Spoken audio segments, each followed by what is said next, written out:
চিরাত করুণায় অবতীর্ণ কালে সমর্পিত উন্নত উজ্জ্বল সাংস ভক্তি শ্রীরাম হরিপুরত সুন্দর কদম্ব সন্দীপিত সদা হৃদয় স্কন্দরে শ্রীতু শ্রী সচিনন্দনম শ্রী সচিনন্দন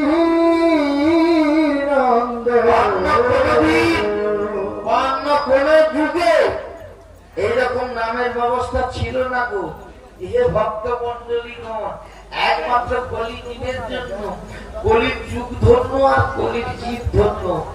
একটা গরুর শিঙের উপরে যতক্ষণ একটা সরষা থাকে ততক্ষণে, কি বললাম, একটা গরুর শিঙের উপরে যতক্ষণ একটা সরষা থাকে ততক্ষণের মধ্যে কলির জীব কৃষ্ণ প্রাপ্তি হতে পারে। সারা জীবন চিরকাল হরি মন্দিরের সামনে ঘড়ি